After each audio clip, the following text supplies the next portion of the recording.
Brand new video today. We're doing 2 college football player props here on PrizePicks for Saturday, October 12th. Before I get started, you guys, link in the description below of the video. Hop into the premium Discord, $9.30 per month, 31 cents per day. So I post all the plays I'm making on PrizePicks. We have the other cappers in there as well. Super positive community. Everyone in the Discord is trying to help each other cash. I also want to mention I'm not a gambling expert. It's not financial advice, simply just plays I'm personally looking at making. Hopefully give you guys some insight and analysis to make your own player prop decisions here. Again, no one's pressing submit on those parlays other than yourselves. But pretty massive college football slate. I think as far as matchups go, one of the better college football weekends in my opinion. A couple of big teams as far as teams I like to bet on are on bye this week. But again, elite matchups. Gonna have a ton of props and pairs in the Discord tomorrow for the college football slate. But I got 2 player props that I am targeting in this video, 2 free player props here. But before I get into that, I want to talk about Daily Grind Fantasy, you guys. The DG Fantasy DFS Optimizer is an elite DFS tool that I do use on a regular basis. Pretty much every day I use this tool here to lock in plays. For example, like the top play right now on the Daily Grind DFS Optimizer is Novak Djokovic under 2 breakpoints won. We're sitting at odds to hit of 58.6 because I think it's currently under 2.5 at minus 225. So this is just insane odds currently on the board. And again, this does all the hard work for you. It would take you so long to find these type of discrepancies, looking at all these different sports books. You basically have to go to DraftKings, to PrizePicks, compare the odds, and then realize that there is a discrepancy. Daily Grind, the DFS Optimizer does that for you. Again, whether you're on underdog, parlay play, better picks, if you're on sleeper, for example, like the top play on the sleeper board right now currently is going to be Mookie Betts under 0.5 hits. That's not the top play on the board. Shohei Ohtani under 1.5 hits. Obviously the EV percentage is on there as well. Parlay play, underdog, PrizePicks, whatever platform you play DFS on, they've got it all. So again, link in the description below. 25% off your first month. DG Fantasy. Go ahead and check out that link in the description. But let's get into this 2 player props that I do like. College football Saturday, October 12th. Let's get into it. The first play I'm looking at is going to be, obviously we know if you've been following me on the channel or you watch any of my videos for college football, let's target quarterback fantasy scores. The first one is going to be Jackson Dart over 26. Now, I was split between looking at these lines. I was split between Dart and his passing yards and his fantasy score. Obviously I think there's obviously positive correlation to where if he goes his passing yards, he's probably close to his fantasy score and vice versa. The only thing that has me a little worried about the pass yards is that Trey Harris, he's number 1 wide receiver, is currently questionable. That's why I pivoted to fantasy score. I just think, if Trey Harris happens to be out, it kind of creates more things for Jackson Dart running the football, which we haven't seen a ton from him this season on that. But again, I like fantasy score here a lot for Jackson Dart in this game. One of the highest over, if not the highest over under or game total on the slate here. 62.5 is opened at 64.5, and Ole Miss is actually going to be 3-point favorites here on the road at LSU. So this game should be super close. A ton of back and forth here. But let's get into why I like this. So we look at Jackson Dart this season specifically, right? He's over this line in 3 of 6 games this season. Hasn't, a couple games here he didn't have to play a ton.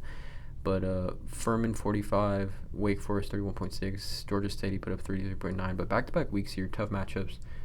Kentucky and South Carolina, which I think both rank, they're like top 5 defenses in the SEC. But what's key for me here is that Mississippi has the 3rd best passing offense, or Ole Miss has the 3rd best passing offense in the country, 11.4 yards per attempt, and they're actually 2nd highest amount of yards per game in the nation. And 372.8 yards per game that they're averaging passing. And then it just so happens to be that LSU's pass defense is not great at all. So I don't know why I have this on ACC. We go to the SEC and we look at yards per game. SEC. Where is this? SEC defense passing yards per game, and LSU 236.4. They're allowing the most passing yards per game in the SEC, and Ole Miss, 2nd most passing yards per game in the entire country. So those two obviously correlate. We get an extremely high game total. I think there's going to be a ton of possessions on both sides. We look at like Ethan Garbers, for example, quarterback UCLA, who again doesn't have the talent as Jackson Dart, but also the weapons around him.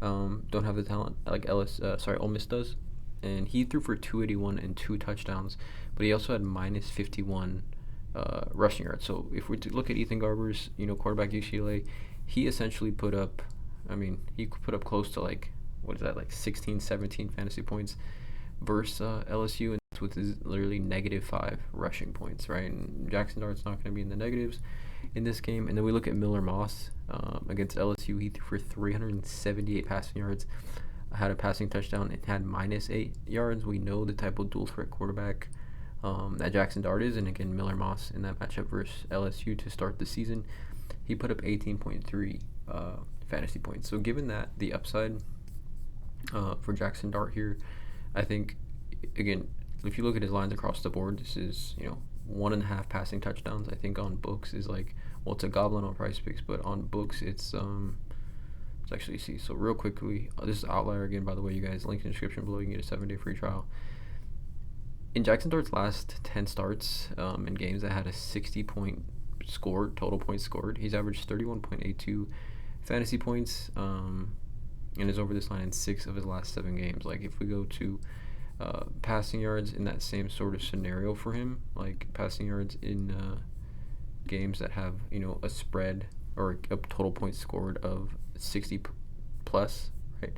He's over in 7 of his last 10, averaging 299.7 passing yards per game. So again, across the board, it's an elite spot. We know LSU, let's actually see, I don't know why I keep landing on the SEC here, but LSU, they're going to give up passing yards. They're going to give up passing statistics to Jackson Dart. We know Mississippi State, if for some reason, if Smoke Harris, Trey Harris, the wide receiver 1 for Ole Miss, if he plays this game, I love this spot even more. But LSU, giving up the 6th most fantasy points to the quarterback position here, I think it's just a great spot for Jackson Dart in an elite game environment on the road. I think he goes pretty crazy in this one. So Jackson Dart's the first play. The second play is going to be a player that we have taken quite a bit here on the channel, and I got to take him again at the lowest fantasy score line that we've seen him at. He's been profitable for us. I think he's hit, I know he's at least hit once or twice in times that we've taken him specifically on the channel, but it's going to be Garrett Green, over 20.5 fantasy score here at home versus Iowa State.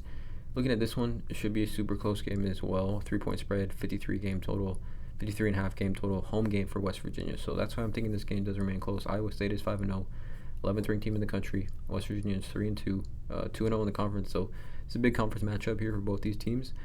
But we look at Garrett Green, and you've watched any video, I've talked about Garrett Green before.